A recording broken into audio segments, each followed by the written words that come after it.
우리나라 교육에 분명히 문제는 많다. 뭐 입시 위주의 암기식 교육이다. 뭘 그렇게 잘 가르쳐주냐 이런 문제들을 많이 제기는 하지만 이 대부분의 문제들을 해결해 왔던 것이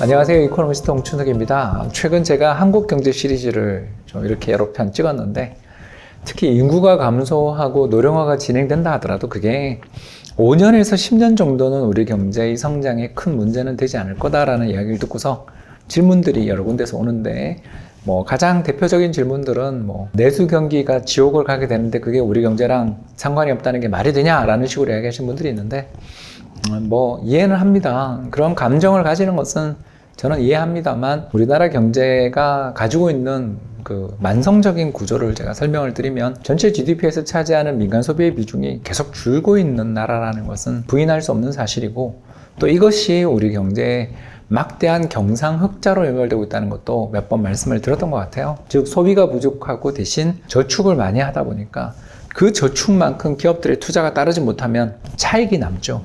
그게 이제 경상 흑자로 나가고 외환 보유고로 쌓이는 거죠. 이런 식으로 이제 답변을 드리고는 있는데 상당히 의미 있는 질문이 하나 들어와서 오늘 답변하게 됐습니다. 바로 의미 있는 질문이란 학생들의 숫자가 이렇게 꾸준히 줄어들고 있는 상황에서 그렇죠.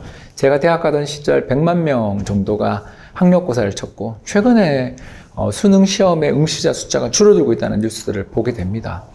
이런 식으로 학생들의 숫자들이 줄어들게 되는 게 우리나라 전체의 교육의 질을 떨어뜨릴 가능성은 없는가?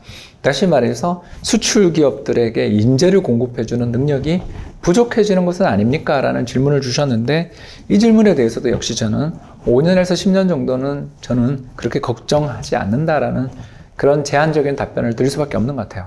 먼 미래는 저도 알 수 없으니까 가까운 미래 정도는 말씀을 드릴 수가 있을 것 같습니다. 본격적으로 시작을 해보도록 하겠습니다. 경제개발협력기구, 그러니까 OECD에서 발표를 하고 있는 대학 교육을 시킨 데 따르는 경제적 이익들을 측정을 한번 해보면 그림의 빨간 박스에 나와 있는 것처럼 선진국들의 평균 수준에 비해서 한국에서 교육 투자가 가져오는 성과는 굉장히 큽니다. 그러다 보니까 대학에 보내기 위해서 특히 명문대를 둘러싼 경쟁은 우리나라 굉장히 강하죠. 더 나아가서 이와 같은 이 인재들의 문제들을 가장 좀 잘 보여주는 게 바로 뭐냐면 취약 연령 이전 학생들 아동에 대한 교육입니다.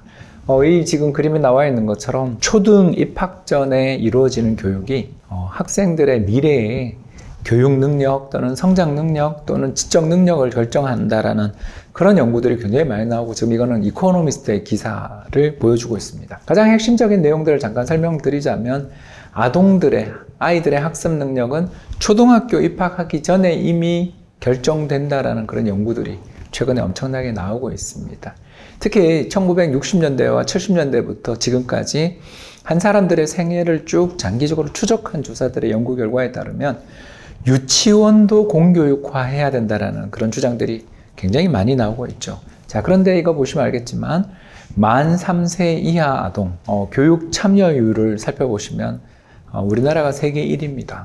이게 뭘 뜻하냐? 물론 어린이집이라든가 이런 데 보낸 아이들까지 하겠지만 저도 제 아이를 어린이집에 보내봐서 알지만 거기서부터 어릴 때부터 한글부터 시작해서 각종 다양한 교육들을 시키는 것을 우리 다 알고 있잖아요. 결국 우리나라 학생들이 최근 피사 점수 보시면 알겠지만 세계 최상위권에 있는 이런 높은 그러니까 국제학력평가에서 한국이 에스토니아, 카나다, 핀란드, 아일랜드, 코리아 이런 나라들과 어깨를 나란히 하는데 아시는 것처럼 에스토니아나 핀란드나 아일랜드 같은 경우는 국민의 숫자가 굉장히 적은 우리나라의 한 개 도보다도 적은 인구를 가지고 있는 나라들의 교육 성과를 우리랑 비교하는 것은 좀 그렇고요. 결국 핀란드도 아니고 캐나다나 한국, 폴란드 정도가 세계에서 인구가 좀 그렇게 많으면서도 교육 수준이 세계 탑인 나라라고 볼 수가 있거든요. 그런 면에서 우리가 놓고 본다면 한국 학생들만큼 공부 잘하는 학생들이 세계적으로 좀 드물다라는 것을 우리는 금방 알 수 있고요. 이처럼 한국 학생들의 어떤 공부를 잘하게 된 이유는 아까 이야기한 것처럼 첫 번째가 뭐였죠? 그 어릴 때부터 공부를 열심히 시키고요. 두 번째가 뭐였냐 하면 대학교를 비롯한 고등교육을 나온 학생들에 대해서 주어지는 경제적 보상도 상당히 큰 편이고요. 그 결과 어떤 일이 벌어지냐 하면 세계적으로 볼 때 한국만큼 학생들에 대해서 교육비 지출을 많이 하는 나라가 없습니다. 이 그림을 보시면 알겠지만 룩셈부르크, 노르웨이, 그리고 오스트리아, 아이슬란드 이런 나라들 쭉 보시면 알겠지만 전부 다 1인당 국민소득이 어마어마하게 높거나 또 한국보다 월등히 잘 사는 나라들이 있거나 도시국가들입니다. 그러니까 그런 나라들과 우리를 비교하면 안 되는 거고, 결국 미국만큼 우리가 미국 국민소득의 절반밖에 안 되는 나라인데 미국은 6만 불, 우리는 3만 불 되니까. 그런데도 불구하고 비슷한 달러 환산 지출을 하면서 엄청난 교육에 대한 열정을 불태우고 있는 나라라는 것을 잊어서는 안 된다고 생각하고요. 그 결과 우리나라는 세계적으로 본다면 최상위권의 혁신국가이고, 물론 한 가지 인정해요. 대학교 등록금이 10년 넘게 동결되어 있는 과정에서 학교 교육, 그 중에서도 대학 교육의 질이 정말 세계적인 수준에 비해서 그렇게 높은 편인가를 둘러싸고는 논란이 있습니다. 학교들 입장에서는 글로벌한 다른 대학과 경쟁해서 뛰어난 교수님들을 초빙하는 일이 점점 더 어려워지는 문제, 그리고 옛날보다 대학 입학 시험에 응시하는 학생들의 숫자, 수능 시험에 응시하는 학생들의 숫자가 줄면서 이전보다 더 뛰어난 학생들을 확보하는 데 따르는 어려움이 없는 건 아니에요. 그래서 다른 모든 랭킹들 중에서도 저 빨간 박스 되어 있는 고등교육의 효율성 부분에 있어서는 우리나라가 세계 13위 정도로 상당히 처지는 편이고, 한국을 대표하는 여러 명문대들의 국제대학 랭킹을 살펴보더라도 상승세가 최근에는 좀 멈춘 것 같기도 합니다. 결국 이상의 이야기들을 우리가 요약을 해보자면 우리나라 교육에 분명히 문제는 많다. 뭐가 많냐?